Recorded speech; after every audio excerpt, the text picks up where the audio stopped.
Fellas, do you want your grooming routine to be a one-and-done deal? Well, the days of using the same trimmer for your face and your most private of parts are over, thanks to our friends over at Manscaped.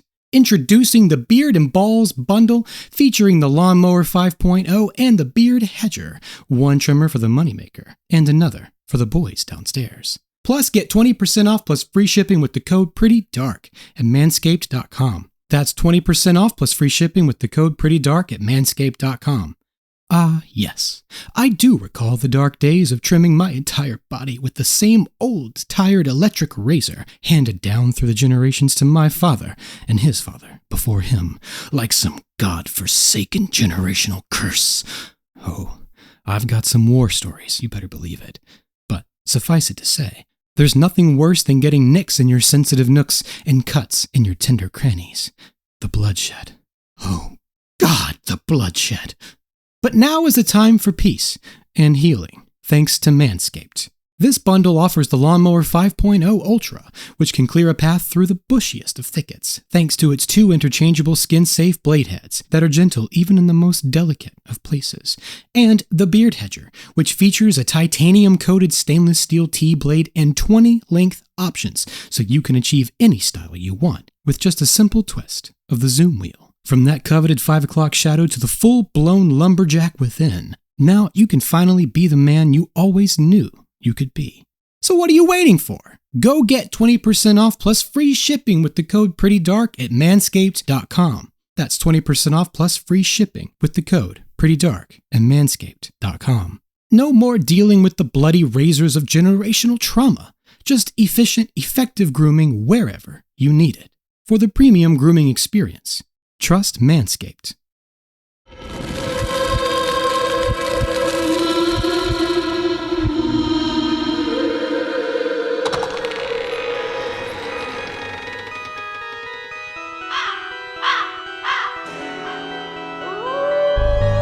You're listening to That's Pretty Dark, the podcast where we talk about all of the entertainment that scared us as children and still haunts us as adults. So grab your flashlight and join us as we take a frightfully nostalgic look over our shoulders and under our beds and in our closets. And together we'll realize, whoa, that's pretty dark. Pretty dark.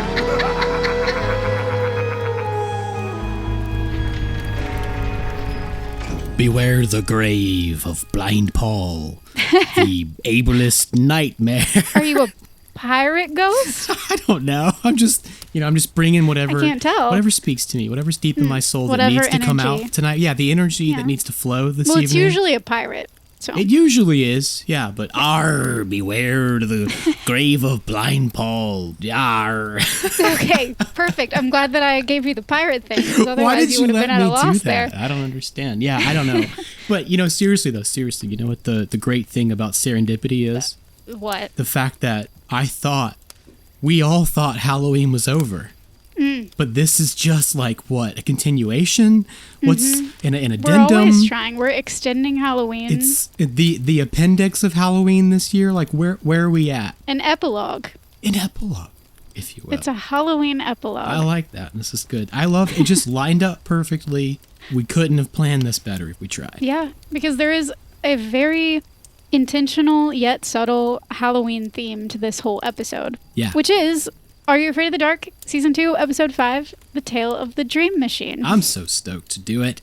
My name is Christian. My name is Kaylin. And you're listening to That's Pretty Dark. Gonna be a time. I haven't seen this episode in so long, and I turned it on today to watch it twice before recording like you do. Last minute. Doesn't matter. At least you watched it. Hey, you know what? I was enjoying my Halloween weekend.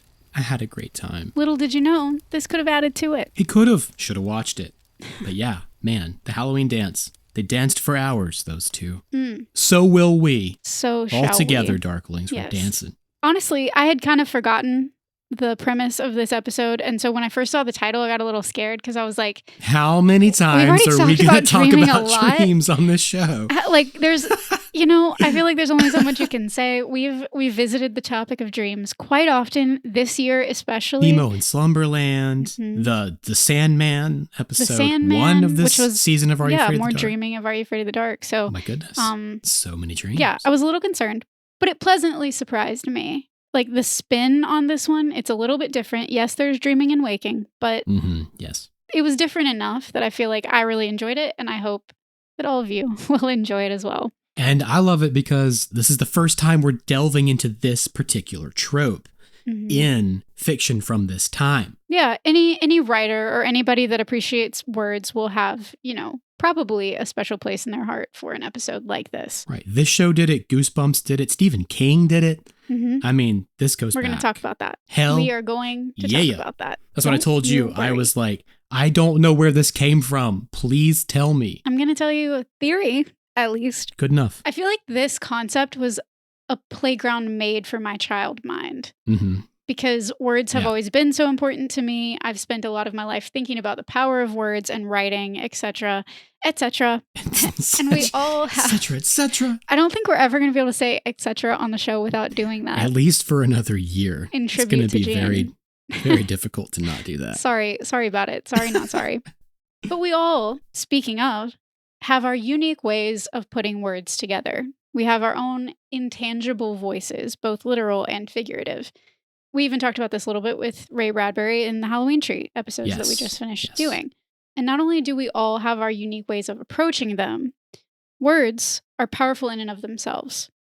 Words can make us laugh, cry, sweat, shake, fall in love. We believe them. We assign their meaning, and we then breathe life into them. The pen is mightier than the sword. We make reality into stories, and also sometimes stories into reality. Oh, that feels too good.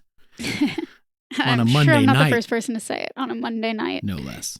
When it comes to the people in my life, or even thinkers or creators that I follow, their written voice is as distinct to me as a fingerprint. If you show me several typed messages, I could probably pinpoint who wrote them just by the vocabulary, the cadence, the tone, the emojis, or lack thereof. This, to me, is the closest we can get to reading minds, seeing someone's typed or written thought, if filtered. And this has always been fascinating to me as a huge part of how and why I connect with people. The themes in this episode really highlight the energy, or magic, you could even say, inherent in words themselves.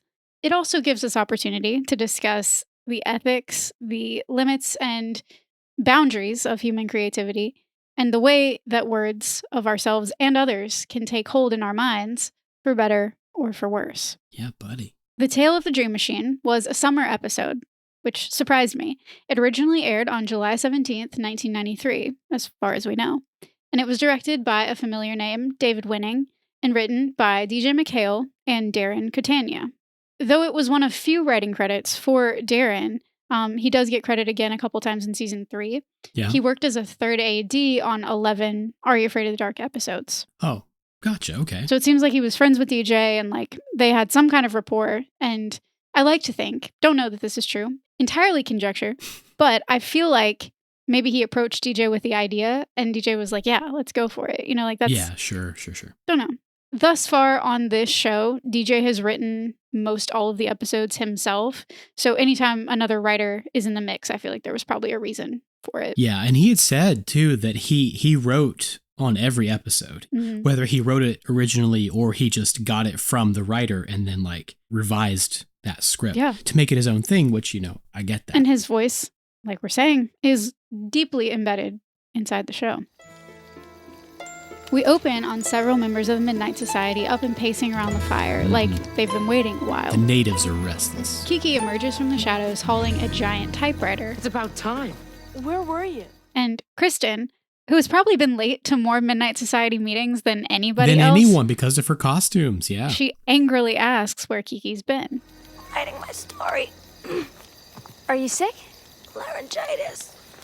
Yo, I don't want your germs. And I'm with Frank. I don't want her germs either. Mm-mm. Stay home when you're sick, folks. Yeah, call it in. This predicament causes Kiki to ask Gary to break protocol and read her story for her, prompting more goading from Frank. I'm not sure. We've never done that before. Go ahead, Gare. Be crazy. Throw away the rules. This is the only time in the whole series when this happens, by the way. One member reading the story of another aloud for the campfire. I do like it. It adds shakes something. things up a little bit. And although this does feel a little bit random in the beginning, I think it's fun how it ends up paying off at the end when we really understand the context of the story. Yeah, it was fun. This is also the first time that we're hearing from Kiki since the Tale of the Captured Souls. Oh, wow. So it's been a while. minute.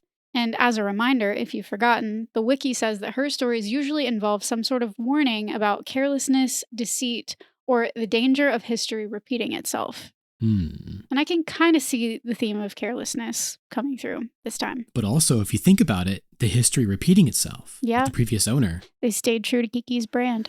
Start from the top. Yeah, I figured that. He clears his throat and begins to read from the page in his hands. Writing a story down on paper is very different than telling it out loud. When a story is on paper, you can feel it, you can see it, and others can read it as well. But beware, for once a story is written, it no longer belongs to the author, but has a life of its own. And for some stories, that can be a very dangerous life indeed. When I tell you I felt this to my core, I was like, this is real stuff. I mean, this isn't just like a Absolutely. kid's show. 100%. There is an obvious, clear threshold to any writer who knows what they're doing, where the story itself begins to live and it begins to breathe and it begins to walk and it begins to learn how to speak and do things on its own. Yeah. And you become the innocent bystander to whatever happens. You're just the mouthpiece. Stories do eventually take on a life of They their evolve. own. There's an evolution. The characters tell you what they want to say. Exactly. It's really, really crazy and interesting. And it all has to do with the conditioning of the mind and like living in a creative process. And it's all wonderful. It's a flow state. It's like a creative flow state. It's like lucid dreaming. And it's great, but you kind of have to beware. The whole thing has this oft revisited, like, monkey's paw, be careful what you wish for vibe. Yes. Except it's more like also consider what you write, not only because you never know where it's going to go, but because you never know whose hands it might end up in or what their interpretations might be. Right. I mean, all words are a double-edged sword, right? They can heal, they can wound. You know, my mom once said to me, be careful what you put into writing. Never put something into writing that you don't want someone else to read. 100%. And that's because when I was a teenager, I am terrified for what you're about to say. I am so scared. Fully thought I was texting my girlfriend at the time. Yeah. Okay. Yep. This isn't getting better. I actually sent the text to my mom. That is the most horrifying application of saying the words to the wrong person that I can conjure. Luckily, it wasn't anything explicit, sexual. Okay. But what it was about my mom to my girlfriend that I then sent to my mother. That's just as while bad. I was sitting in the driveway. I had just parked the car. I ran inside and tried to get her to not read the text I had just sent her. Wow. Which she then did right in front of me. One of the worst days of my life, and I absolutely cannot sleep at times still to this day because I am thinking about how I sent that text to my mom.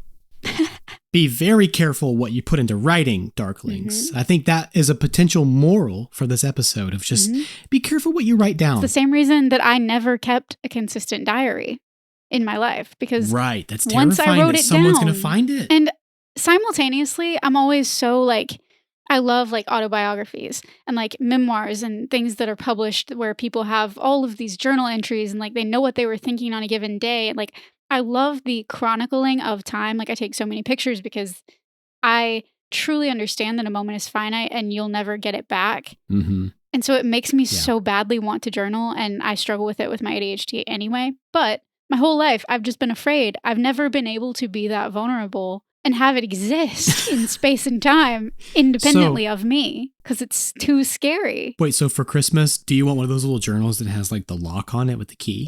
Oh, I had a password journal. I bet people are yelling that right now. When I was a kid, I had a password journal. It didn't matter because my sister was always, I also had a younger sister who was intent on, you know, annoying me. Right. So she would have come after anything I had like that. So that is probably part of it that's very deep-seated. where I don't, even in my own house where I live and pay the mortgage, Yeah. don't feel like I can put my thoughts on paper that honestly. That's funny. It's like a scary. burglar is going to sneak into your house in the middle And of the the night. first thing he's going to steal go your for diary. is my diary. You just never know. Wow, you think a lot of yourself, don't you? Yeah, I guess so. That's Didn't funny. realize it. But see, it's less ego and more fear based. But the thing is, they're You going to know. like sneak into your safe. They're going to pick the lock on your secret house safe. Because I have a And- safe. Yeah, and inside of your I'm your a millennial. steel We don't have safes. safe in your house, in your locked room, behind the secret bookshelf and everything with the secret book. The you pull. lava moat. Mhm. Yes, everything inside of that. They're going to open the safe, And and inside it's is just your my diary. diary. Are we therapizing my trust issues? Like, I feel like you haven't denied anything that I've said, and this is a real thing. well, I'm not going to. Well, So you have homework to do when we're done recording, so I guess so. good luck. And if I have homework, I really would also like the media at large to take note of this exact concept because, like, be careful what you write. You never know where it's going to end up and whose hands it's going to end up in. Hmm. Just take Yeah. a little bit of responsibility, you know? Yeah, when you get caught, don't flush it down the toilet. Don't try to do that. Burning is much more effective. Kiki may be laryngical, but she still has to get her kicks in. Submitted for the approval of the Midnight Society. I call this story The Tale of the Dream Machine. Laryngical sounds like a book of the Bible. It does. It truly does. I feel laryngical myself right now. This is the laryngical law, the laryngical testament of Kiki. The scene changes to a bright, sunny English literature classroom. A teacher is reading aloud and pacing the aisles. She takes a moment to inspect the face of a sleeping student, but doesn't rouse him. No, that was weird. Instead, she takes a bite of the donut she's eating and carries on. And who eats while reading aloud? In the middle of class. This is the first gripe I have, one of many, many. Sure, yes. In the middle of class, no less. But like anybody that's trying to read out loud, can you guys imagine if I was just like chowing down on a donut right now? Yeah. I mean, there was one episode early where we were recording and you were eating chicken nuggets. That's true. I remember it vividly. It was one of our earliest like moments recording. Hmm. And I learned a valuable lesson, which was not to do what Don't this eat. English teacher is doing right now. Right. And It doesn't work out. I don't know what their angle was. I guess just the humor of a teacher doing this. Like, Well, it's a fat shaming, body shaming sort of air to it. Like Yeah. this lady is always eating sweets. You know, like that was she's the addicted to vibe. sugar, and it was this like overeating. Like she can't even go a whole class period without and it's dumb. That's dumb. That did not age well. It's stupid. Yeah, for real. But beyond just that, the practicality of having a mouthful of donut while you're trying to read Midsummer Night's Dream, you know? Look, if you're questioning the validity of what we're saying, just pause the episode. Pull out your handbook Shakespeare. That everybody you know. carries on them at all times. Yeah, your pocket Shakespeare that everybody has, Mhm. and then just read any excerpt with a mouthful of donut. And then tell us we're wrong. You can't do it. Can't do it. But you all know I am partial to Shakespeare, and I absolutely had to look up the passage she was reading to see if it had any relevance or any themes that found their way into the episode. And I Naturally, think yeah. it probably does, because as I said, it's from A Midsummer Night's Dream. I'm actually going to send this Emphasis on to you. dream. Dream. Now the hungry lion roars, and the wolf behowls the moon. Now it is the time of night, that the graves, all gaping wide, everyone lets forth his sprite, in the church way paths to glide. And we fairies that do run by the triple Hecate's team from the presence of the sun, following darkness like a dream. That the graves all gaping The wide. graves all gaping wide. That was the part that I Yes. really zeroed in on myself. And following darkness like a dream. And you know me, I love when I think it weaves in. I love when shows do literature classes that are directly related to the context of the episode. Like Boy Meets World did it a bunch of times where they were reading some passage and it Yeah. directly applied to their life situation. This is a different version of that, but still. Hey, and it's two birds, one stone, because then he gets to say, hey, look, Shakespeare. Hmm. I'm teaching your kids Shakespeare. Perfectly healthy. Let them watch my scary little show. Gary narrates, as Kiki, mind you, that our leading man, Sean Hackett, had one passion in life: writing. Actually, he had two passions, writing and Jennifer Johnson. Every other story in Sean's notebook was about her. And with that one sentence, they had me, both as a child and now, totally hooked. I was going to say the number of times I've had two passions in my life, writing and a woman. Crushes, y'all. Crushes make the world go round. Long live the crush. Long live the crush. They're very important. Very important to survival, truly. Hashtag. I can do a lot of things if I have a crush at the same time, you know? Sean is played by Michael Hong in his first ever role. Oh, yeah? He did a couple of other small projects, but seemed to stop acting in 2001. His crush, Jennifer, is played by Nicole Lynn, and she's still a working actor. All right. She did 65 episodes of Student Bodies just a few years later, Oh, wow. and she's appeared on The West Wing, Psych, and The L Word. My favorite fact about her, though, Nicole Lynn, is that she was married to Dule Hill of I Can Fix That. Yeah, no way. From 2004 to 2012. I assume they maybe met on Psych or something. I don't know, because he was on Psych. But it gave me great joy to know that she was the one that he was likely fixing things for when Holes was in production. I can't believe that both these episodes are in the same year. This Pretty Dark World, it's a small one. Yeah, as we've learned over and over. Broom before to sweep the dust behind the door. The bell rings, and before the teacher, Miss Dodds, played by Reiki Madoff, whose only other Pretty Dark credit included 5 episodes of Arthur as Miss Tingley, Okay. dismisses class. She hands down an assignment. Your assignment is to write a short story. Your topic, but it's got to be at least 2 pages long.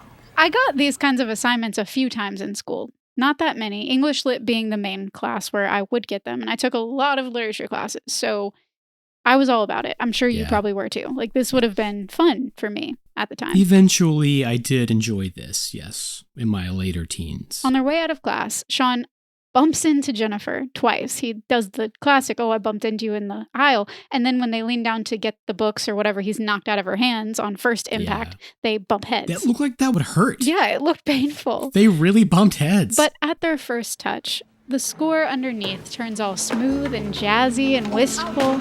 And it was admittedly very over the top, but I'm sure you all already know. I loved it. Yeah, was there saxophone involved? There was saxophone involved. Of course you love it. I can't resist a saxophone, okay? It's saxy. Really swept her off her feet there, Romeo. What are you gonna do next? Run her down with your bike? Sean's best friend Billy quips at him. Billy's played by Joel Gordon, who did quite a few other TV projects up until 2009, like Animorphs and Tales from the Crypt, as well as the movie Max Payne with Mark Wahlberg and Mila Kunis. That's pretty good. Oh, I think she likes me. Yeah, right. Bet she can't wait till you get your driver's license so you can hit her with a car. See, later that afternoon, back at Sean's house, they pick up this conversation, the same conversation from the classroom, as if no time or dialogue has occurred in between said scenes. Right. It's just for our benefit. Right. It's like they haven't talked it. They went mute from that moment. And in the time that it took them to get their bags and get on their bikes and get back to Sean's house, they were distracted. They said not another word to each other until we could see them again inside Sean's house. Right, and but then they picked it up. Was the character unoriginal or was the writing unoriginal? She was going to run her over with his bike and then run her over with his car. Unfortunately, in an episode all about writing, I think we have to blame the writer. I think we have to. We have to. Like, I don't think we have a choice. You couldn't think of another scenario in which do the same joke again. Runs her over? Like, give us something different, guys. This is writing 101. And Sean's sarcastic faux laugh at this joke is also laughable. He goes like, This place is a disaster. I know my parents thought they were getting this great deal, but they spent a fortune from keeping it from falling down. That was also a question of mine, was like, do you think the actors were like obviously nervous, or do you think that they were directed poorly? I couldn't tell. I couldn't really tell either.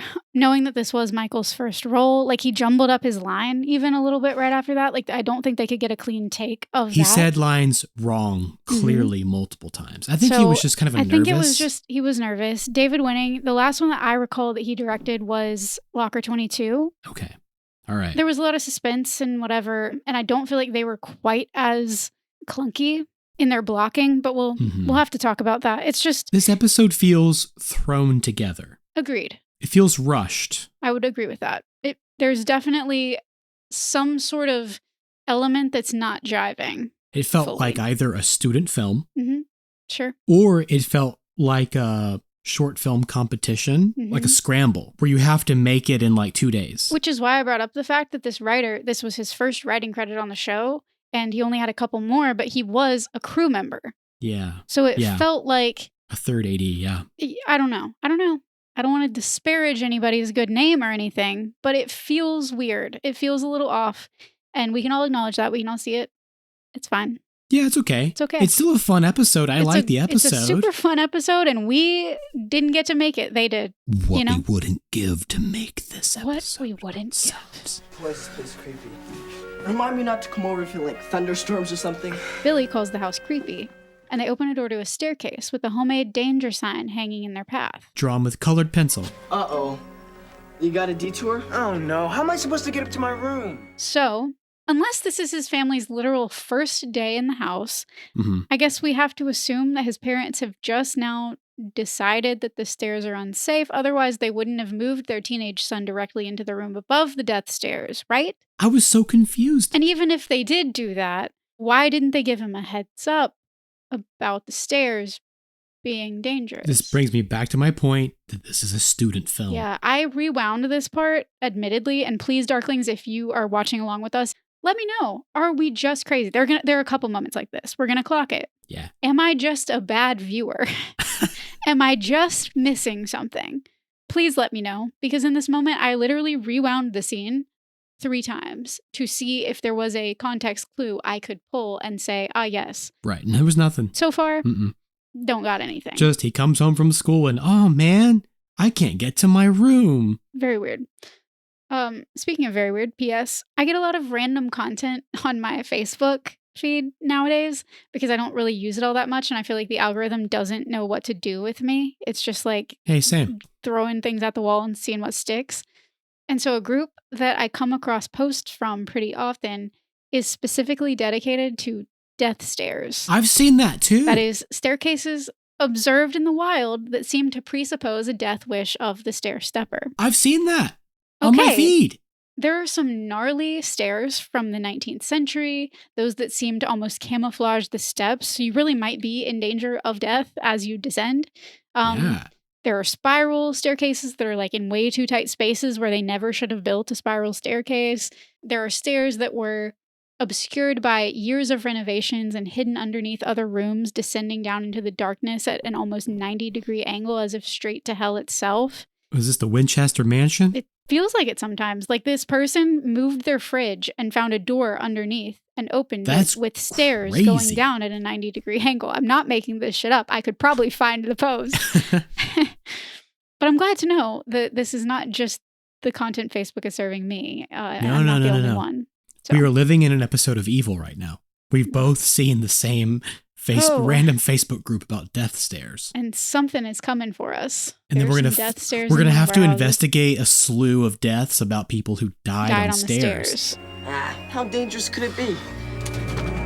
Be careful, the stairs are kind of... rotten. These death stairs claim their victim, tripping Billy on rotten boards as he barrels past the danger sign, claiming that it can't be that dangerous. And I'm just sitting there like, does anybody want to check with Mr. or Mrs. Hackett really quick? But they're not home because these are latchkey kids. Nobody wants to call and bother them at work, so they press on. Wait a minute. Yo, what's down there? I don't know. I'll get a flashlight. When Billy falls through, he finds a small storage room underneath, outfitted with framed photos and news clippings, books, boxes, and enough dust to send me into anaphylaxis. Oh, the headache I would have from this dust. They read one of the clippings from October 13th, 1932, which states, "The new mystery novel by the late James Ellington is a spine-tingling masterpiece." Must be the guy who owned the place before. And another says, James Ellington, writer and inventor, disappeared in 1931 and was found dead 1 year later, murdered. They also find an old typewriter, which Sean calls classic and Billy calls junky. Because old things are icky. Gross. But here once again, I'm going to ask you all to help me out with something. Is this supposed to have been James Ellington's house? You would think so, because this is probably his typewriter that they found under the stairs, right? They presuppose that that's the guy who lived here before. They do. They do. But he wouldn't keep a death shrine to himself because he's dead. Thank you. Thank you. So who keeps the death shrine? Yes. How did these clippings about his disappearance get there? He's a writer and inventor. Mm-hmm. That was a very subtle thing to say. Perhaps he invented this typewriter. Why else would they have said inventor if not? But he didn't, because they don't make typewriters like this anymore. They don't make them like this anymore. Unless this is just like a run-of-the-mill cursed object and it was just a coincidence, but then why did they let us know that he was an inventor? The choices that were made here in the script are confusing. It's very strange. And I suppose like a family member could have collected the clippings about his death and whatever and put them all in the room to memorialize. Yeah. Maybe. Still, it gave me pause. It was weird. And even the order in which they read them was weird.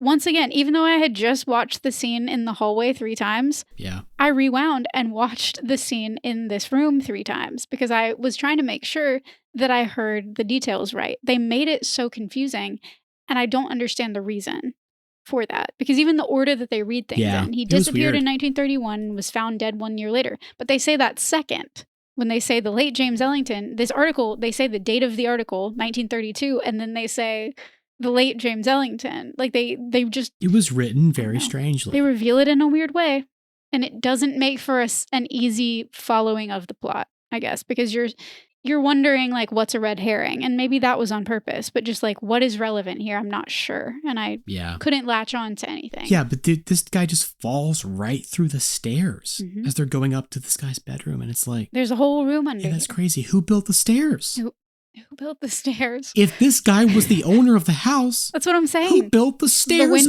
over the death shrine? The Winchesters have been hard at work, I reckon. In Canada. This is a Canadian Winchester mansion. It doesn't make any logical sense. I think I'm going to say I don't know more times today in this episode than I have in most any other that we've covered. And that's fine. You know why? Because this is like a 14, 13-year-old girl who wrote this story for her friends around a campfire. Maybe that's the lens that we have to keep putting on. Up there in the wilderness. We don't need to be blaming Darren Catania. We need to be blaming Kiki. Let's blame Kiki. Okay. And so if we give it up to Kid Logic, then we're happy. All right.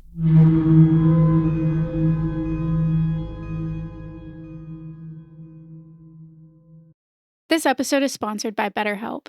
Hey Darklings, Kaylin here. We know our generation has a surplus of pretty darkness in common, and if there's one thing unpacking our upbringing has taught us, it's just how essential therapy is for shining a flashlight on the darkness in our own lives. I don't know where I'd be without mine. I believe every human can benefit from the perspective of a licensed therapist. Whether you're familiar with your own inner workings or you're just looking for a listening ear, you can give BetterHelp online therapy a try by going to betterhelp.com/prettydark and receive 10% off your first month. I get that online therapy can be tricky, but I've been seeing my therapist online since 2020, and I'm here to tell you that it's absolutely worth it. Getting started is always the hardest part, and BetterHelp makes that easy. You can begin right from your phone or computer in whatever way makes you most comfortable, via good old-fashioned phone calls, video chats, or even messaging, if that's more your style. We enjoy this frightful nostalgia and learning about how it all connects, but Darklings know we're also passionate about healing and growing from what we learn. If you dare to do the same, head to betterhelp.com/prettydark. There you can answer a few questions, and BetterHelp will match you to a professional who has years of experience helping people like us. Plus, you can switch therapists at any time, so you're sure to find the right connection. Millennials are ditching the stigma and owning our mental health. And with BetterHelp, you can build a relationship with a professional all from the comfort of your own home, just how we like it. Visit betterhelp.com/prettydark or choose That's Pretty Dark podcast during sign up and enjoy 10% off your first month. That's betterhelp.com/prettydark. Sean excitedly takes the typewriter up to his room, which looks like he's been living in it for quite some time, not just one day, and begins typing a story that he's written in his composition notebook called The Halloween Dance. I remember we said that as well about Hocus Pocus. They were in a new house, and it felt like they'd lived there for years. It was very lived in. That happens a lot in the 90s. Very lived in. They always wanted a very lived in set deck situation, even if they just moved into the house. Everybody wanted to capture that Stephen King, you just move into a new house, it's haunted, whatever. But it's a dark secret here. Undeniably, it looks better on camera but if there is a lot of decoration. The 90s, we wanted the beanbag chair existence. Every part of me as a person has invaded the crevices of this room. I exist here. Posters, lava lamps. Posters for sure. It was the night of the school Halloween dance. A night when anything could happen. And it did. And again, Kaylin sold. That's all I need. You had me at Halloween. That's all I need is a crush and a Halloween dance. A crush to dance with at the Halloween dance. Done. Over. Sold. For hours. As he types, we see Jennifer tossing and turning in bed. And then we're in Storyception. A hazy gymnasium of students decked out in costume, dancing to what sounded very typical of an Are You Afraid of the Dark credits score. Did you notice that? Like, that's the music that would definitely play in the end credits. I kept trying to figure out what genre this fits into.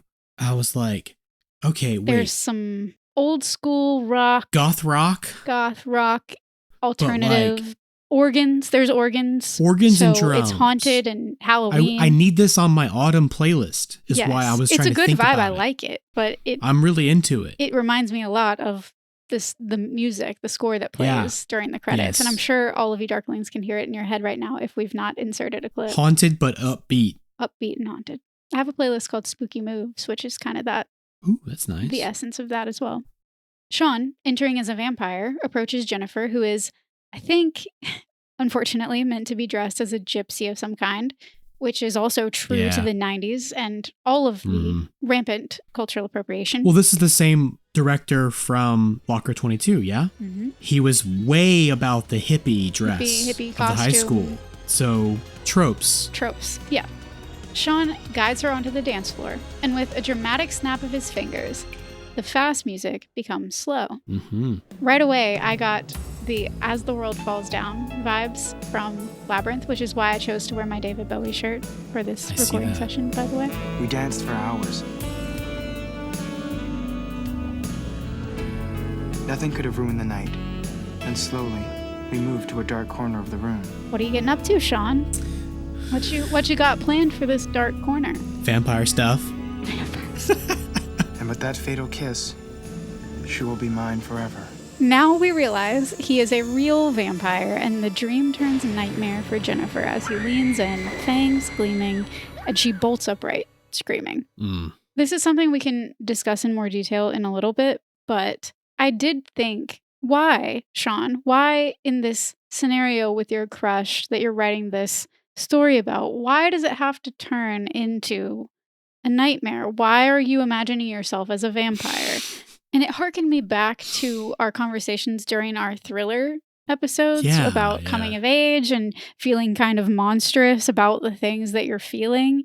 You know, he takes her over into a dark corner and becomes a vampire because it's scary, you know, to think about what that next step or that next experience might be. Yeah. Maybe we're giving it too much credit.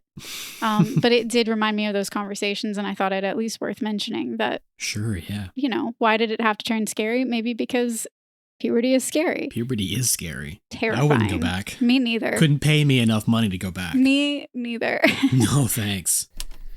Cut back to Sean's bedroom, where they added a shot of him typing the end on what you can clearly read if you look at the typewriter is the next story about Blind Paul that we're going to be hearing from him. Oh, they used a shot from a different... They just used the shot from that. And then I noticed later they don't have a shot of him typing the end for Blind Paul. So they were like, we need this here. And they just repurposed it. Oh, wow. Hoping no one would notice. And in those days, it was going to air one time and maybe in syndication, but possibly not. Yeah. So what did they care? Right. Sean takes off his necktie, claps off his clap light, and goes to bed in his clothes on top of his comforter. Like you do in TV.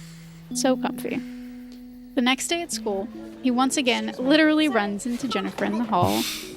Install some brakes, buddy. She's clearly unsettled, and at first she tells him not to worry about it, but then she confesses that she had a nightmare about him as a vampire. I had a nightmare last night. Can you believe that I'm still having kids' nightmares? Everybody does. But this was like so real. Everyone does. Yeah, it's such a weird thing. I'm having kids' nightmares. It isn't just kids that have nightmares. Grown-ups can have nightmares too. Trust me. Was that a thing? I do think that media portrays it sometimes like, oh, the kid with the night terror up in the middle of the night with a bad dream. Oh, it was just a bad dream. But I see just as often in media, adults waking up with bad dreams, and I have them myself. So I don't remember I don't know why. feeling like nightmares were childish. I don't but either. I guess But maybe the reaction to them is what she's thinking is childish. maybe being afraid of things. The fact that it's lingering and it's sticking with her and it's making her uncomfortable maybe is what she's associating with being childish. I do find it strange, though, that she said there was a vampire, but the vampire was you. Not, it was you, but you were a vampire.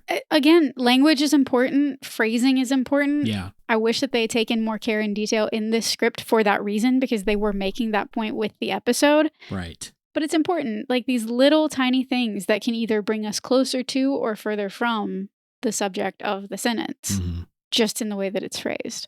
Sean, who is understandably freaked out by this development, though he had no facial reaction whatsoever indicating such in his conversation with Jennifer, debriefs Billy later, who is unfazed. So she saw a vampire movie on TV, thought of you, put the two together, and bingo.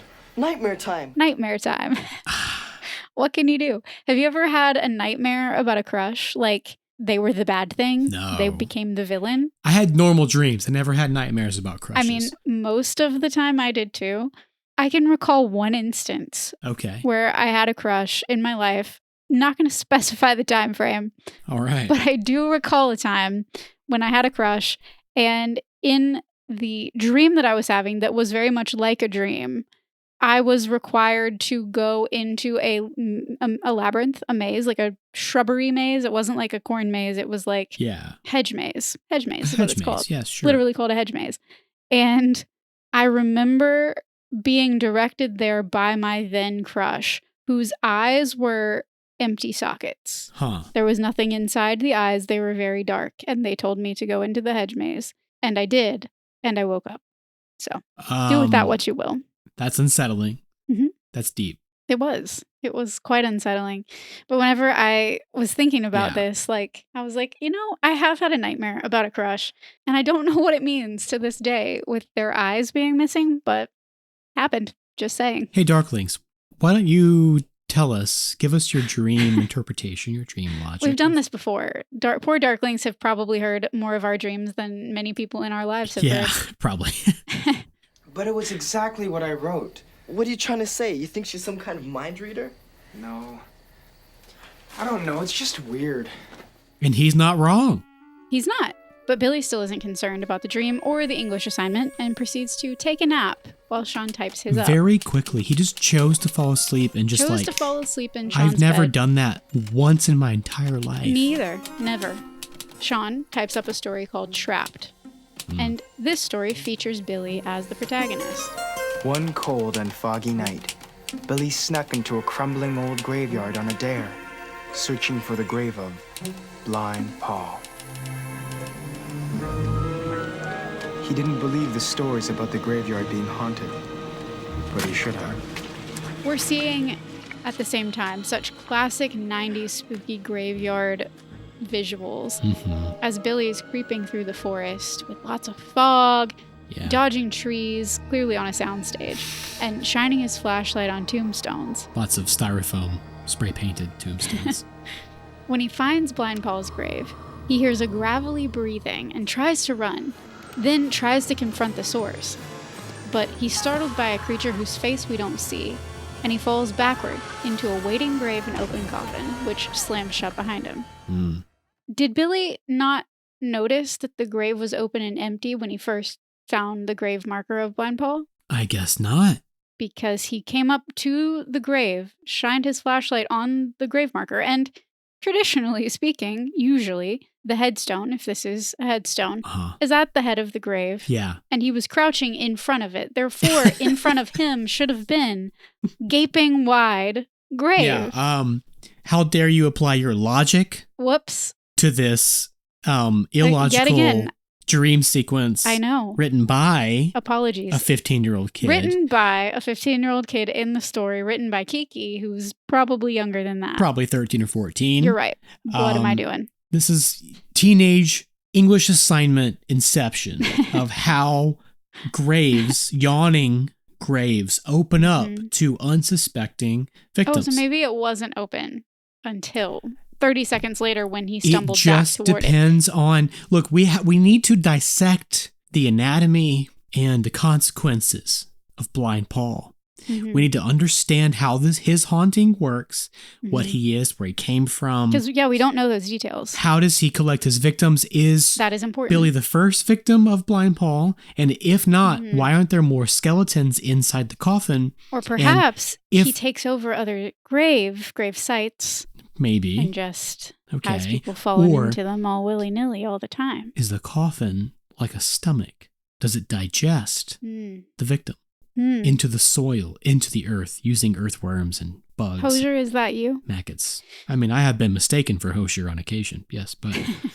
God, I can't tell you anything about the lore of Blind Paul because we don't get much more from Sean on the subject. Nothing. We get nothing from Sean. What I can tell you disappointing is that the only face that was not actually visible in the episode had the most extensive resume of them all. Blind Paul? Blind Paul. This black-robed figure was Tim Post, who played Ethan Bennett in 30 episodes of the 90s Lassie, Colonel Mickelson in the classic DCOM Cadet Kelly with My Love, My Life, Hilary Duff. Okay. An Army General in X-Men Days of Future Past. No way. And recently, Vernon Presley in the 2023 Priscilla film. Oh, I haven't seen that. It was good. I heard it was great. There are things about it, but for the most part, it was a watch that I do not regret having watched. But still. That's fun. Blind Paul. Blind Paul. Who'd have thunk? We don't even know what Tim Post's face looks like from this. Is this how he got his start? I do think this is his first credit. Okay, kind of a Christopher Heyerdahl situation. Billy never found his way out of the graveyard, and nobody ever discovered what happened to him. As far as anyone knew, it was Blind Paul resting below. As Sean says the end, Billy jolts awake screaming, "Let me out!" And Sean jumps up from the desk and they compare notes. Sean begins to read the story, asking if it sounds familiar, and Billy finishes his sentence about Blind Paul. At first, Billy isn't buying it, but seems convinced once Sean reads the lines about Billy pounding on the lid of the closed coffin. I think this is what happened to Jennifer, too. I wrote it, and you guys dreamt it. So maybe don't write unhappily ever afters about your friends, Sean, anymore. Is that the moral? Don't write about people you know. It took 2 tries, and neither time has it ended well. So that's all it's going to take for me to say, you know what? I think I'll make up characters from now on. We know this. It takes at least 3 times for anything to really click. For a lesson to stick. That's right. It's the typewriter. That's why it was hidden. It's got some kind of power. Is that possible? Could this be a dream machine? He said the thing. He said the title. He said the thing. And he said it as if this could be a real thing in concept in life. Yeah, that bothered me a little bit. Is this a dream machine? Like the dream machines I've been told about forever. The that dream everyone machines knows of yore.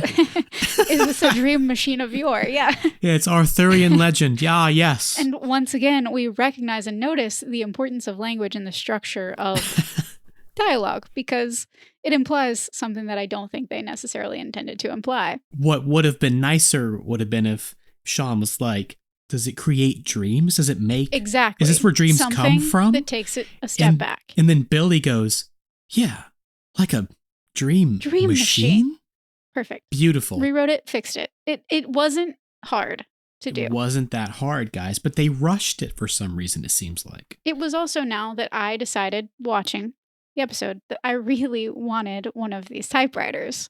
Yeah, of course. Yeah, for science. Well, for science purposes. I thought Maddie Healy's typewriter was going to be my typewriter of the year, but now this typewriter is definitely a contender. This takes the lead, huh? Wow. Mm-hmm, for sure. Oh, baby! This is like power! Whose head do you want to get into first? We gotta think about this. What's to think? We can terrorize everybody. Seriously, who says it has to be a nightmare? Why is that the first instinct? Right. Wouldn't it then be called a nightmare machine? I mean, but can you imagine if the title of this episode was The Tale of the Nightmare Machine? How much more badass is that than maybe the DJ was afraid machine? Of being badass. Look, still. If there's one thing we know, DJ was never afraid of being badass. I don't mean afraid. What I mean is maybe DJ still needed to appeal to the parents of his viewer base. Maybe. It's not fear. It's practicality, really. Listen, don't tell anybody about this, all right? Don't worry, I don't want to get locked up. Cool. Sean, my man, this is going to be an amazing adventure. Sweet dreams. We then see Jennifer, smiling once again in the land of Nod. Jennifer, will you come with me to the most private place on Earth? Your dream. I hope. He keeps talking about dark corners and private places, and I guess he's hoping that it is in fact a dream for her. Yeah. And not a nightmare. And I remind him, you're the one making that decision. I have a lot of feelings about what he does with this power. Me too. He explains in floaty, fantastical ways that he wrote her vampire nightmare and that he's creating the very scenario that they're in, appearing again as a vampire to prove his point. Don't know why that was the way he chose to do it. Yeah, it's weird. Anything I imagine can happen. Hold out your hand. A dove appears, perching on it. It's wonderful. But it's scary. Here, let me do 2 somewhat mundane things in this dream. It doesn't For prove you. anything. No, it doesn't. Because to her, it's just a dream. It's just a dream. There are 2 completely separate conversations happening right now. Yes. She is having a dream Mm-hmm. where this all the stuff is occurring, and he's trying to convince her, whatever. But the truth is, when she responds to him in this dream, it's only the dialogue he writes for her. Thank you. Michael Scott GIF, thank you. That is not her response, because he can't hear her responding. Oh, I've been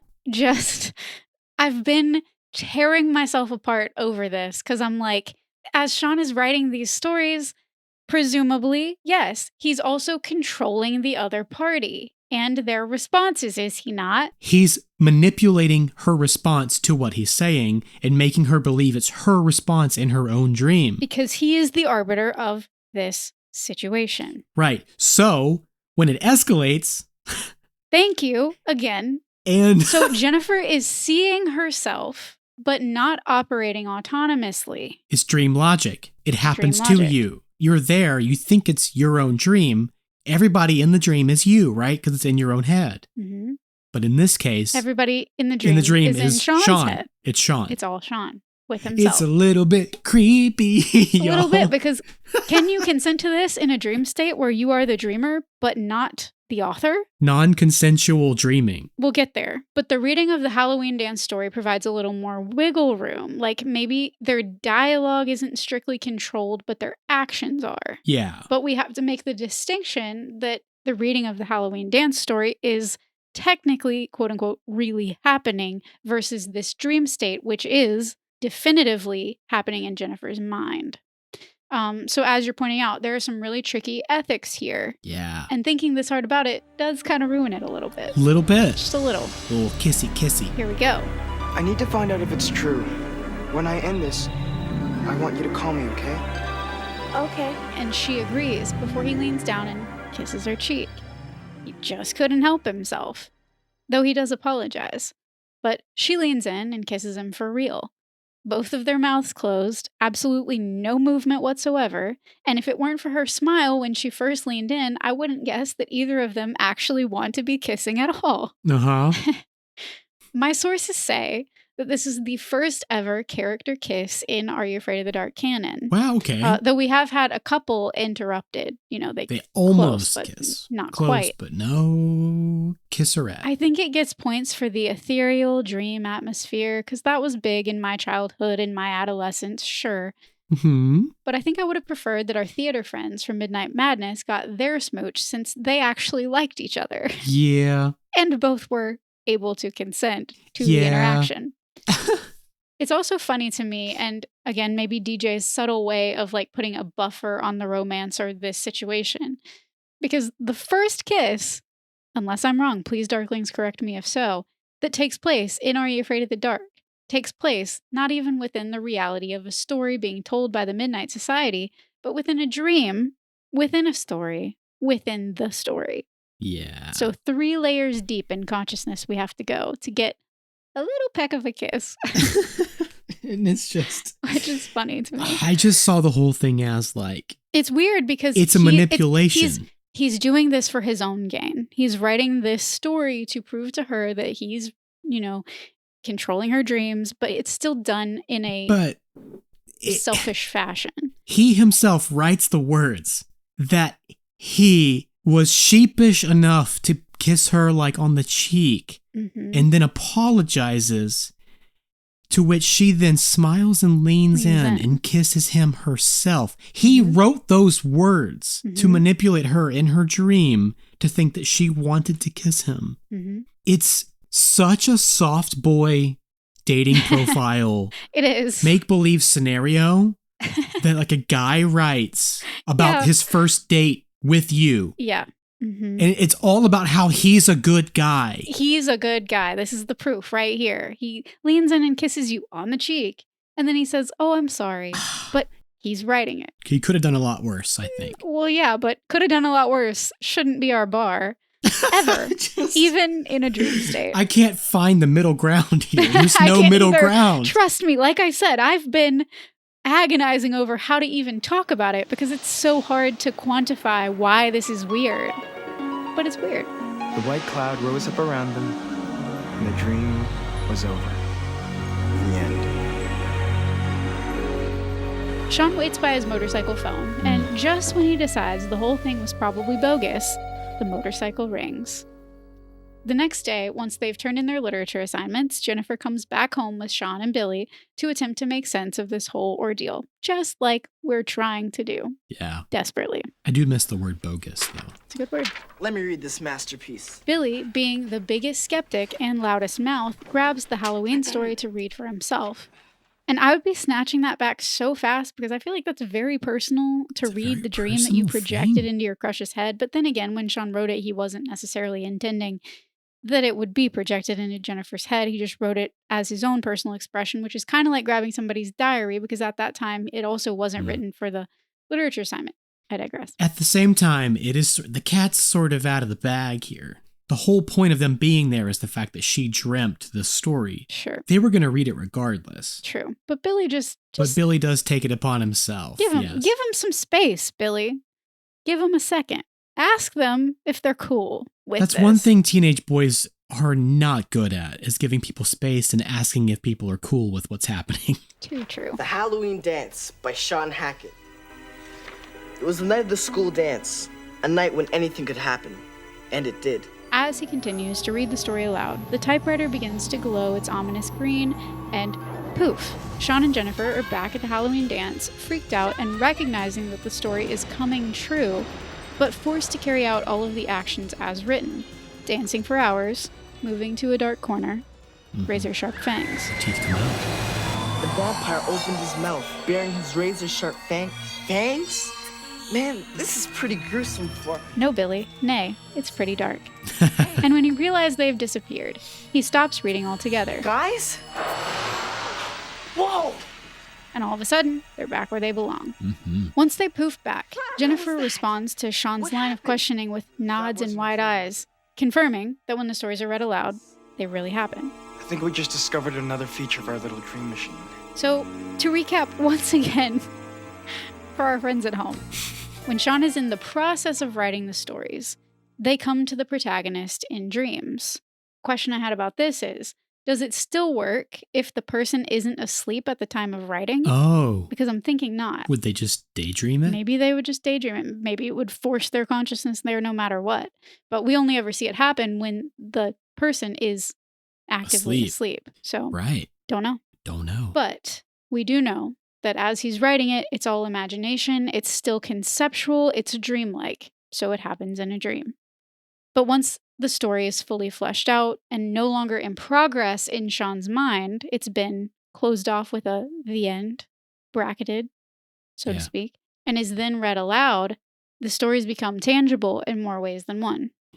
I'm a broken record here, but this feature and all features really are decidedly less fun when the stories are scary stories without redemption. I don't understand why we aren't out here pulling a Sabrina Carpenter and dream came true and good things. I mean, I write scary stories. Yeah, I guess if we were, it wouldn't be Are You Afraid of the Dark? But like, yeah, I can think of so many better applications, both in dream and in reality. Just saying. I mean, but he wrote both of these things without really understanding what was going to happen. He didn't know that it was going to send Billy into a nightmare. He didn't. He just thought it was a weird coincidence. But with the coincidence that he had already experienced, should have at least given him enough pause to say, maybe not Billy. In reality, if you did something like this, you wouldn't assume that the next thing you wrote would come true. You're right. Just because there was a weird coincidence with a kid at school. You're right. That's fair. You would just kind of go, huh, trippy. I am looking at it with the benefit of the whole story in front of me. Right. You're right. He's a teenager. I mean, I'm putting too much weight and responsibility on this kid who is in the middle of living something that we have already seen happen. So we might be a bit more delicate touche. with our knowledge in our 30s. Just kind of go, what energies am I putting out there into the world? What is this doing? But yeah, as a teenager, nah. The only thing I could say to counter that is, even as a teenager, I feel like I would have had a lot of stake in like good dreams coming true. So if I even thought that might be a possibility, I would already be trying to run with it in a positive direction. Not so much that I would be worried about negative consequences, but I would be actively seeking positive ones, if that makes sense. Yeah, I think I would have done the opposite. Just to see how bad can we make it? Yeah, I would have tried to give someone nightmares. Well, so would Billy. So I would have picked a friend of mine to write a scary story about to see if it came true. I think so. For real. Fair enough. I believe you. I do. I do believe you. And next time I have a nightmare, I'm going to ask if it came from you and your broken typewriter that you got fixed. Plead the fifth. This is too weird. We have to tell somebody. We have to... Oh. What's the matter? Guys, this isn't the only story I wrote. Cue audience gasp. The teacher is going to unknowingly read the Blind Paul story, which has a very unhappy ending as well. Oh. We see Miss Dodds still grading papers at her desk as these three take off toward the school. Luckily, they have a few extra minutes to intervene because she needs to sniff out some sweets in the cafeteria's kitchen and also drink the smallest glass of fruit punch I've ever seen in my life. That was just a shot of sugar. It was a shot of fruit punch. It was just to tide her over. Conveniently located there by the dispenser. It was just to tide her over until she could find She could get her real sugar fix. Her pastries. They make it back to the classroom, frantically searching for Sean's paper, and though her car is in the parking lot, of course, Miss Dodds isn't at her desk. She's taken trapped with her to read. That bothered me. Aloud. To herself. This, of all things, perhaps bothered me most, this whole sequence. This bothered me so much. And I was going to ask you earlier if the story absolutely has to be read aloud for the typewriter to do its thing. And I guess the answer to that question is yes. Something, it's like casting a spell. Yeah. We'll talk about that. We'll talk about that too. Billy poofs into the previously fictional graveyard as Miss Dodds leisurely strolls back to the classroom, plate of pastries in one hand, Sean's paper in the other, reading aloud as she goes. She swings by the bathroom on the way, the plate at her feet, as the kids run the halls looking for her. That grossed me out so much. I have never been so icked out by an Are You Afraid of the Dark? And there's some icky stuff that happens. That is the ickiest thing that I can imagine. It was for the ick factor. It was for the ick factor and for the laugh. It was for the laugh. It was played as a joke. That was somewhat I'm subtle, sorry. realistic, gross out humor. I know that it's a trope to read in the bathroom. Okay, haha. But to eat in the this bathroom. is so unbelievable that a self-respecting teacher would not at least drop her food off at her desk before using the ladies' room. Yeah. Took me right out of it. Yeah. Maybe it wouldn't give a kid that much pause. Maybe a kid would just find it funny. Teachers, you guys have tough. You're out there starting your OnlyFans. Mm-hmm. You're out there trying to just grade papers and just do your job. Thankless job. Your thankless position. We are grateful for you. How often have you, one, taken homework to the toilet to keep working while you're still at school on your break to use the bathroom? And how often have you taken your snack with you to the bathroom just to get a moment's peace? Let us know. Maybe we're dead wrong. Maybe the pressures of being a teacher in today's society, or maybe even 30 years ago, I understand that they are great. So perhaps we're just off base. Don't know. But perhaps don't think this was the most logical choice. It's also taking her a comically long time to read 2 pages. Yeah. We next see her in new clothes on a spin bike. She's just cycling along, unbothered in her lane, thriving, as we're getting visuals of Billy falling into Blind Paul's grave. It's now that Sean gets another brain blast. The story's come true. And wouldn't you know it, he ran all the way here with the giant typewriter in his arms, so it is conveniently located on Miss Dodd's desk. The logic, man, it just doesn't add up. He's got it. Why did he have to bring it with him? He types something up in a fury and thrusts it at Jennifer to read. Read it. Read it! Could he not have read it himself? Yep. maybe that's part of the magic. It wasn't explained. He could have read it, but also her confusion at like, what do I do with this? Read it. God damn it, read it! Oh. Hurry up! The typewriter stopped glowing and all the stories ever written on it never came true. This, to me, is akin to like, oh, it was all a dream, or like, I wish for infinite wishes. Like, it just is a cancellation of the thing, the magical thing. And I understand, and there's probably precedent for that in terms of like a magic spell. The Twisted Claw did something very similar. Yes. So I get it, I guess. But I was certain that Sean was going to modify the end of Billy's story a little differently. Like, but actually, soon after being buried, Billy discovered he had latent superpowers. So he was able to teleport out of the coffin and made it home safe and sound. Plus, all of his friends also had superpowers and teleportation and straight A's for life and millions of dollars. The end. Like, et cetera, et cetera. Et cetera, et cetera. Why not just modify it in a way that benefits everyone? I don't know. Maybe there was some unspoken magic typewriter rule that nothing could change after you wrote the end, because that sounds plausible, I guess. But I think if it were me, I would have tried to circumvent the circumstances in a different way. And also, we're all awesome, and Sean gets the girl, and also, we kiss forever. We kiss a lot. We kiss so much. And Jennifer wants to kiss me. And Jennifer, consensual kissing. Not because I made her kiss me in a dream. It wasn't because I made her, but it is because she wanted to, because she is also in love with me too. And Jennifer loves Sean. The end. And then can you imagine Jennifer reading? She's like, what? She puts it in her hands. Huh?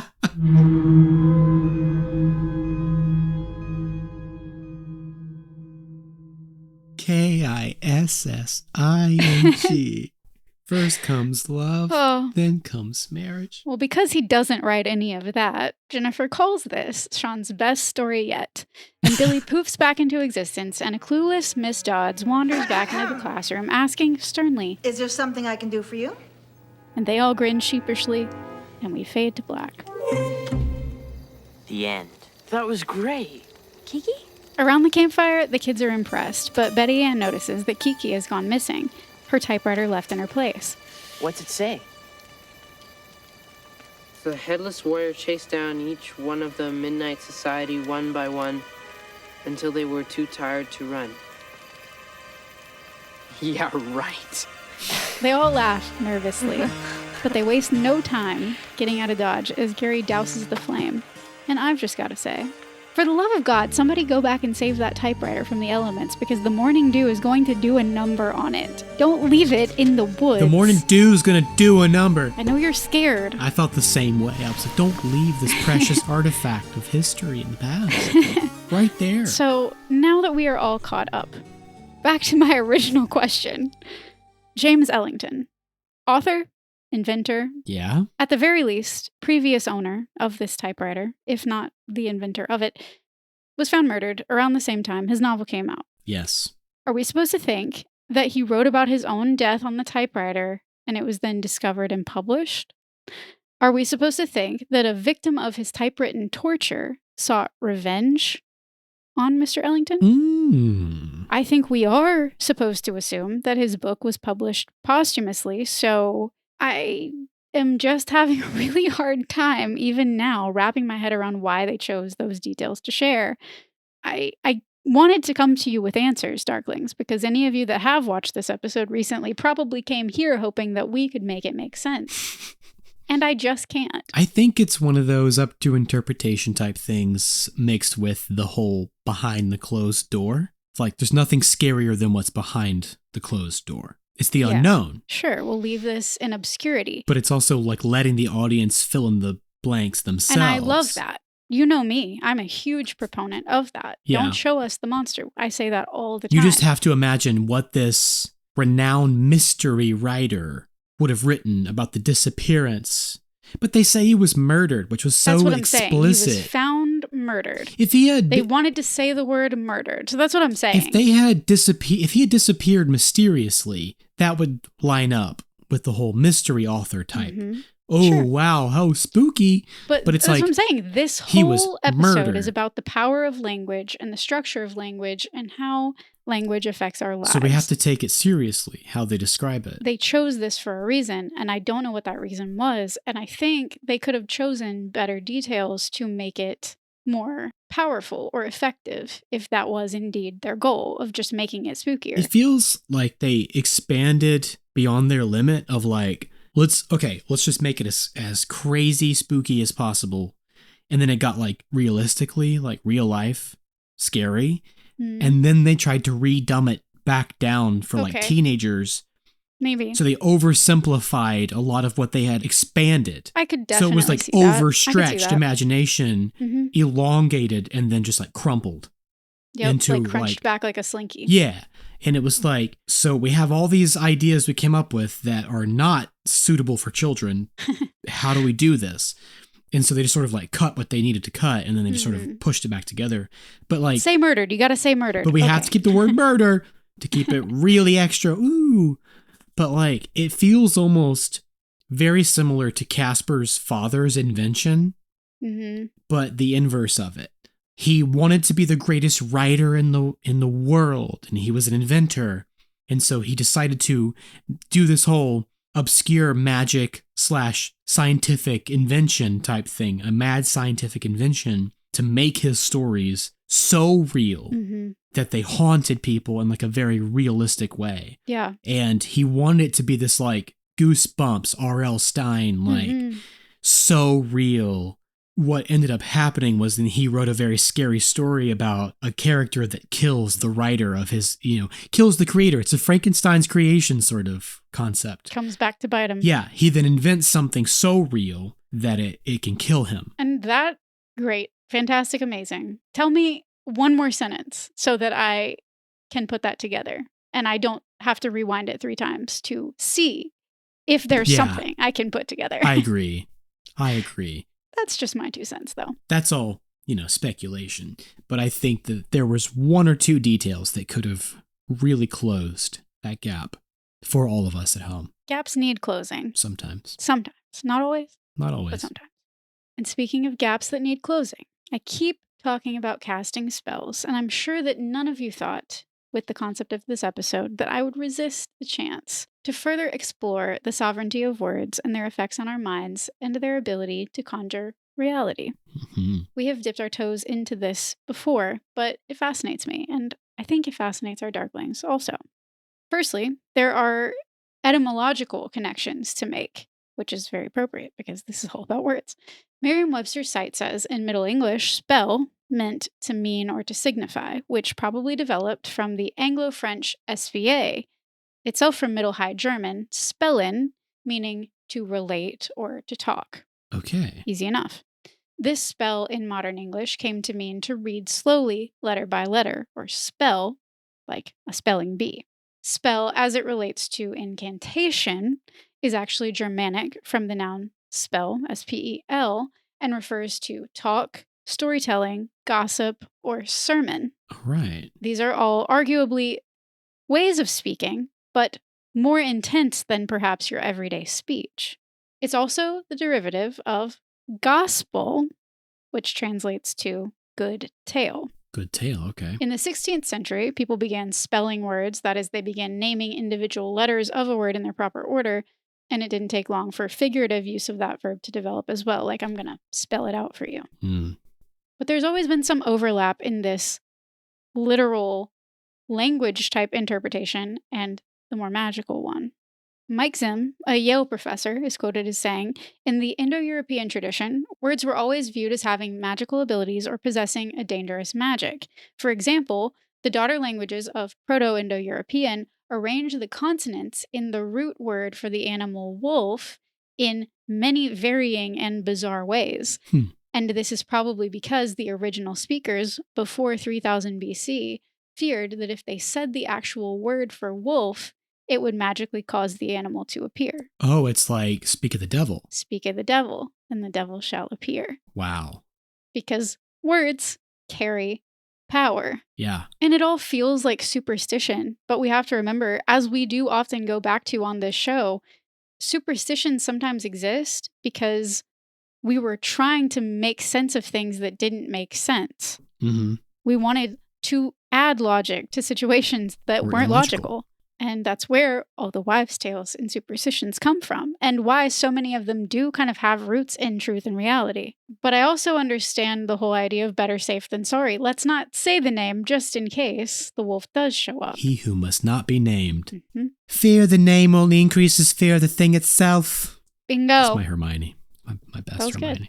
Incantations, speaking of Harry Potter, and which the stories read aloud in this Are You Afraid of the Dark episode feel like, Mhm. are magical formulas intended to trigger a magical effect on a person or objects, but are specifically spoken, sung, or chanted. Yes. Yes. And how to do some digging on the incantation Wikipedia page. The performance of magic almost always involves the use of language.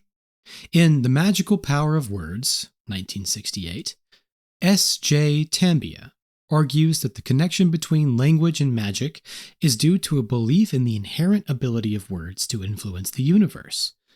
Bronislaw Monislawski, in Coral Gardens and Their Magic, 1935, suggests that this belief is an extension of man's basic use of language to describe his surroundings, in which the knowledge of the right words, appropriate phrases, and the more highly developed forms of speech gives man a power over and above his own limited field of personal action. Magical speech is therefore a ritual act, and is of equal or even greater importance to the performance of magic than nonverbal acts. Taking this a step further, magical language, according to C.K. Ogden and I.A. Richards' 1923 categories of speech, is distinct from scientific language because it is emotive and it converts words into symbols for emotions, whereas in scientific language, words are tied to specific meanings and refer to an objective external reality. Mm-hmm.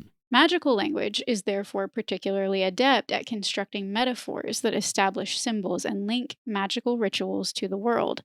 The two forms of language are differentiated through word choice, grammar, style, or by the use of specific phrases or forms such as prayers, spells, blessings, or chants. You know what this sounds like to me? What? Songs, poetry. Artistic language is essentially magical language. I was actually just thinking how, to write prose is a combination of both. Because Yes. you need scientific And language. I would agree with that as well, and I was going to say it too. You need both. It's not saying one is better than the other or one is superior in any way. It's just saying these are two distinct ways of speaking, and both are important depending on your context and your intention and the meaning inherent in it. Definitely. We need science and arts. We need both. I also love that this really highlights that there's an obvious difference when such things are spoken or sung versus just being read. Spoken word. And I'm all for the magic in that too. Speaking into existence. I'll refrain from discussing how it can be dangerous when one type of language is mistaken for another, in the cases of things such as ancient texts and documents written in civilizations and circumstances where their meanings were meant to be allegorical and metaphorical and were then instead applied to science as if they were scientific. But everyone has their opinions and reasons for interpreting things the way they do.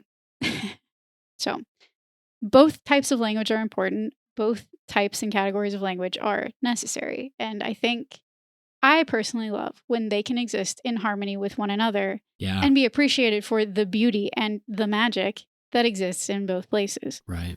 Yeah. You just got to know what you're looking at. Got to. So I told you, I promised that we would get to Stephen King. Oh, yeah. Okay. Here we go. I was hunting for what might have inspired a story like this, a typewriter where the stories written on it come to life in some way or another.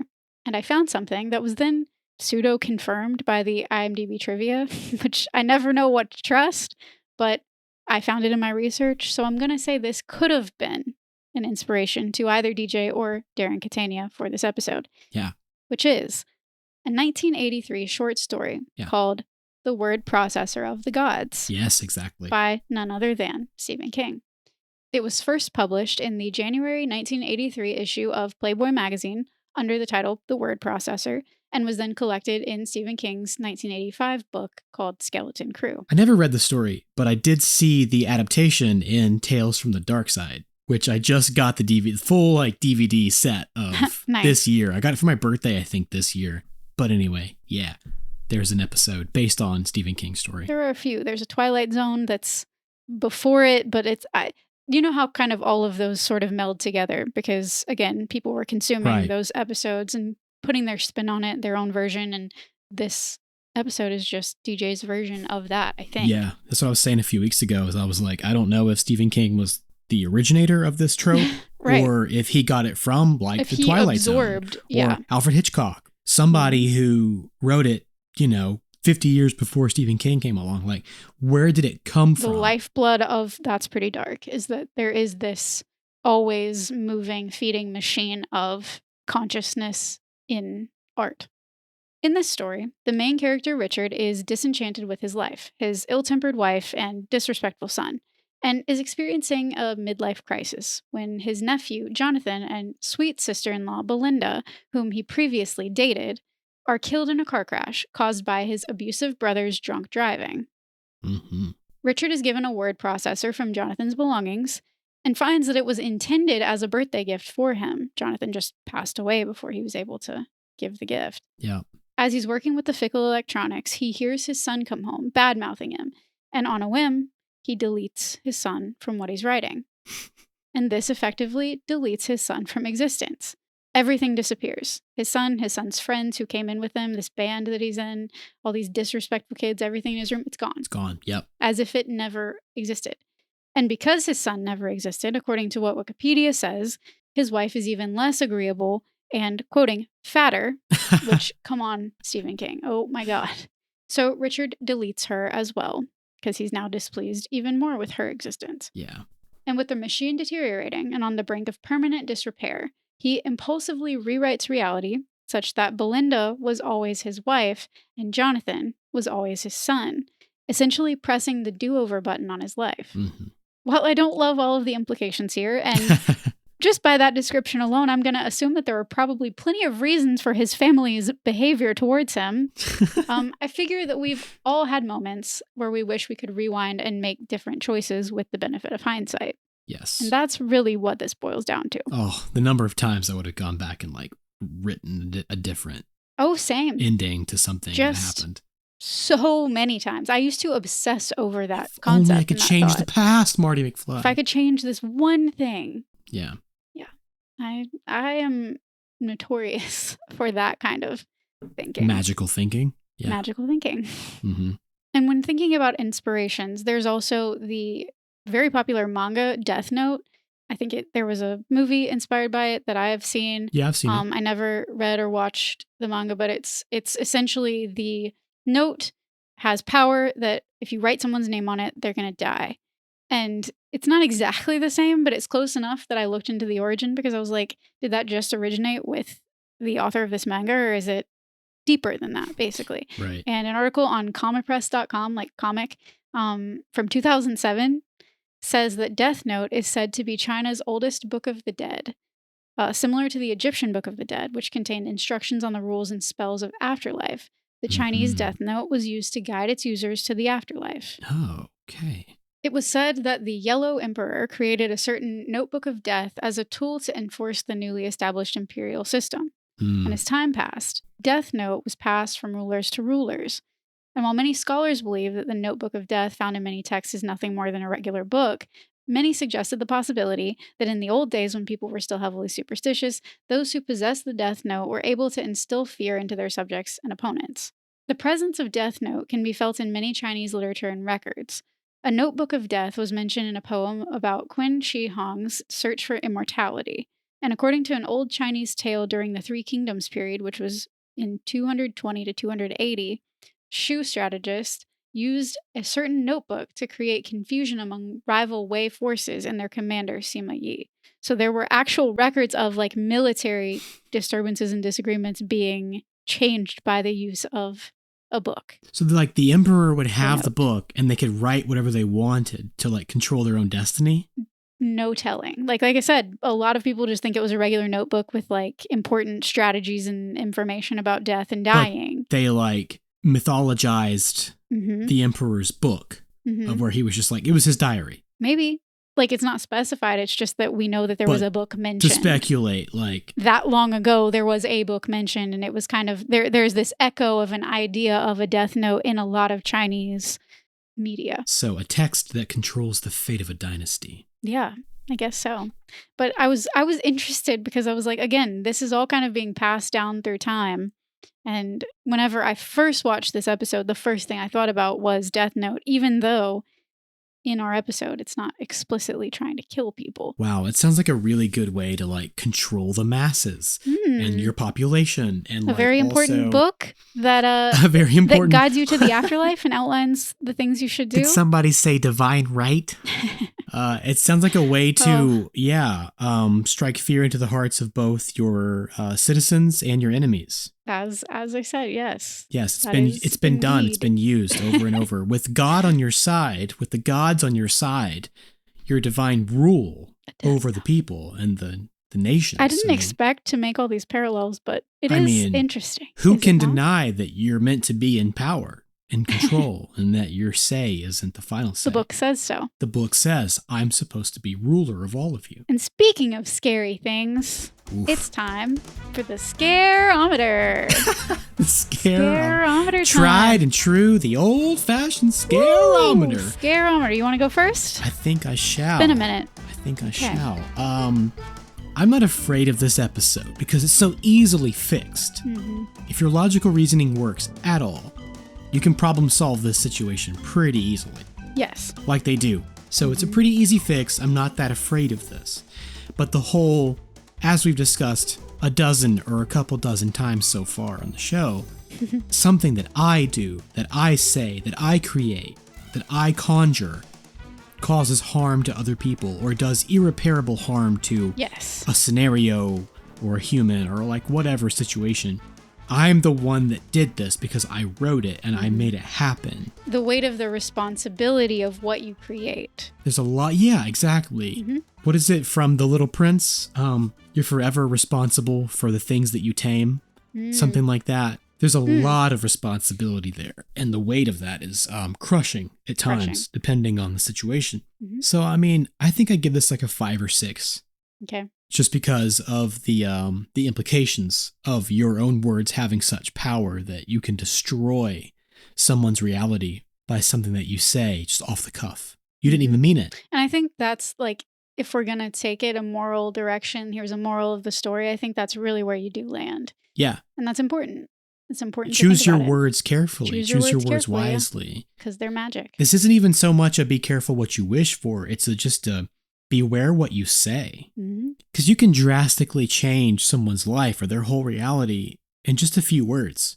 You can change it completely for better or worse. So based on what you say to this person. I mean, my God. If you don't think your words have that much power, they do. To the right the right words to the right person, or the wrong words to the wrong person. Again, for better or worse, you can drastically change someone's life and how they view themselves and how they view the world. Amen. In just a few words. And that's why most people don't say horrible things to other people. Unless you're a troll on the internet and think that you're anonymous about it. Yeah, that's a whole thing. That's a whole cul-de-sac in and of itself. That's a hedge maze. It's an alleyway I don't want to walk down midnight, but I'm with you. Yeah, I mean, so somewhere right in the middle. Not a scary episode, but that's the knowledge of the damage you could do with something like this. Whether intentional or not. That's the kind of thing that keeps you up at night. It is. The real life implications of what this could do in reality. I had it a 5 for the exact same reason, because conceptually it is pretty terrifying. It's exciting and interesting and... Oh, it's a thrilling concept. Captivating. Yeah. But it's also really, really terrifying. And I don't think I could explain the terror any better than you just did. So, hats off. We know how we feel about it. But if you could just possess this typewriter, just to have it, just to keep it. I would still do it in a heartbeat. I would too. Absolutely. I would think very carefully about what to do with it. And I mean, I overthink. I was just talking to somebody about this the other day. I overthink everything I say online that I post publicly, all of the social media that I try to do for That's Pretty Dark. I overthink it to death because every time I post something, for whatever reason, I have a complex about this is the one time I get to convey this information. I have to do it right.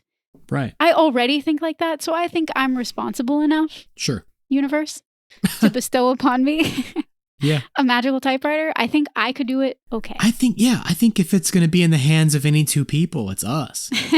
Just speaking that into existence. We could do it better than them, these teenagers. We know better. We know better. Surely we wouldn't up the fate of the world. Surely not. We could certainly decide the election. Hey, that I have no qualms about.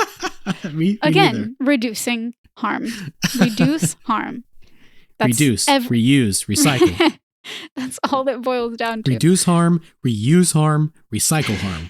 Wait, wrong context. Wrong context, wrong candidate. The metaphor got up. Oh no. No. Oh no. Yeah, that's a bad one. See? Maybe we're proving ourselves wrong as we speak.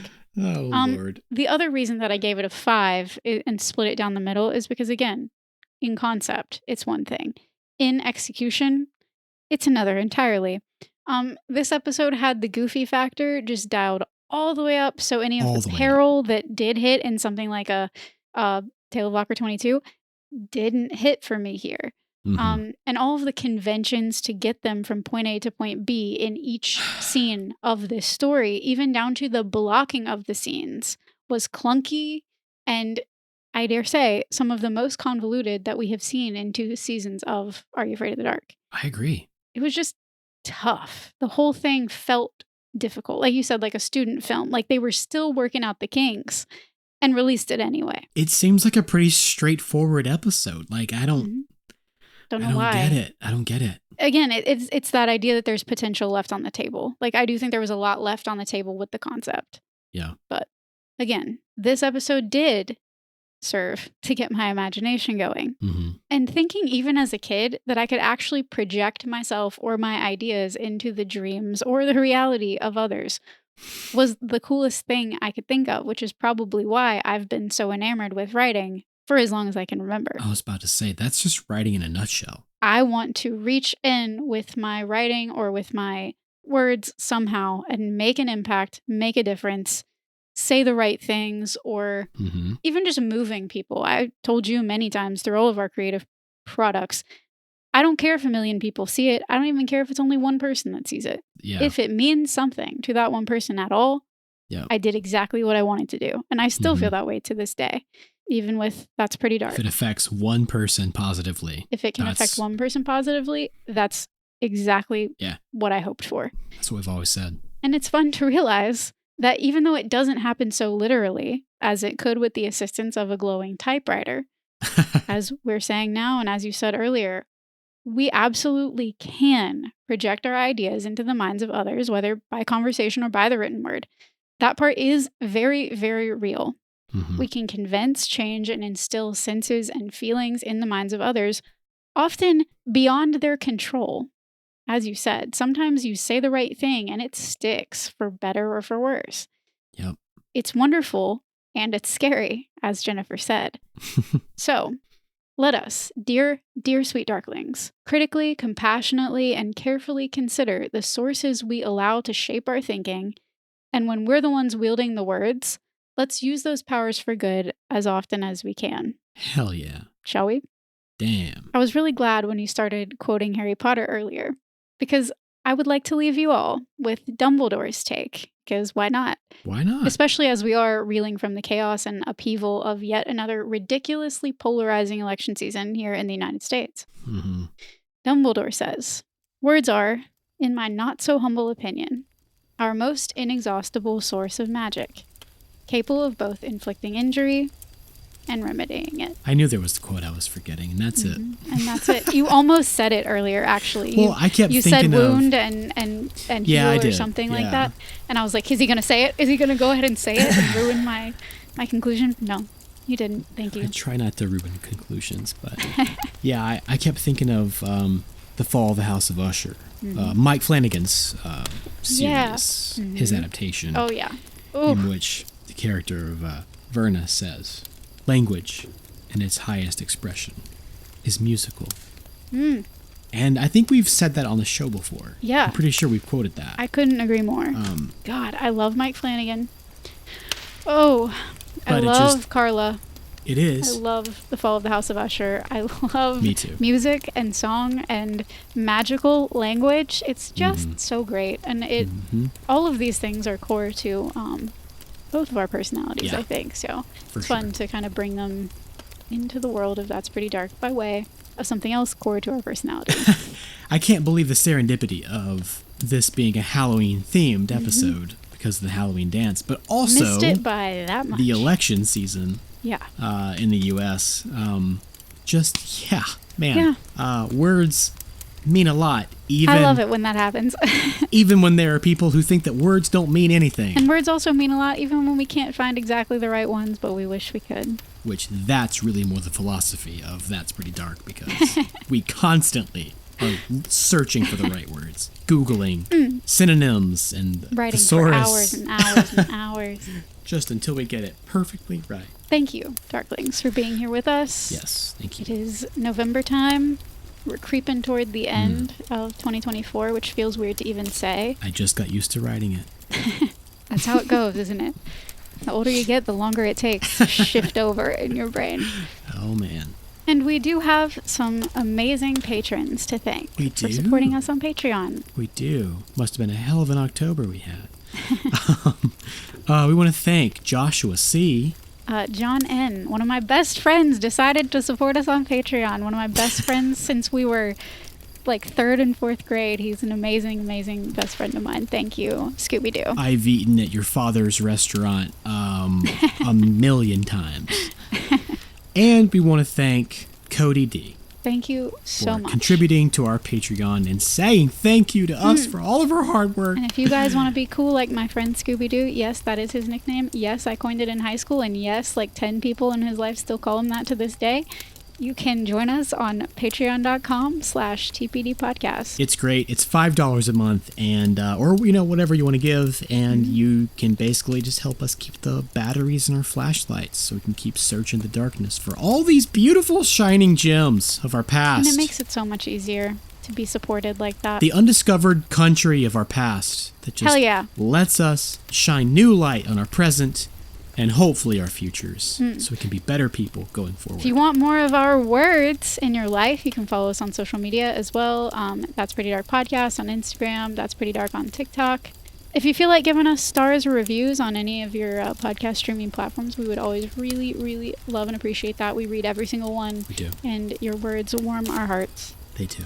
And none of the stories written on Kaylin's Google Docs ever came true. Lord, the things that I have written in private. Hey, Google Docs might be okay, but my Notes app, though, let's not. None of those need. Nope. The Notes app stays real private. That's real private. Just secure. Password. Encrypted. Password journal. My Notes app, please. Well, guys, be careful what you say out there. And what you write. Thanks for listening. We'll see you soon. Yeah, we'll catch you guys next time. Bye, guys. Bye now. Thanks for listening to That's Pretty Dark, written and produced by Christian Baxter Mott and Kaylin Andrews. Our music is composed by Jonathan Simmons, and our art is provided by Paige Garland at Power Girl Illustration. Join the collective nostalgia and follow us on Facebook and Instagram at That's Pretty Dark Podcast. Share your experiences and let us know what shows, films, or villains still haunt you from childhood at that'sprettydarkpodcast@gmail.com. Remember, you're never really alone. So, until next time, sweet dreams, everyone.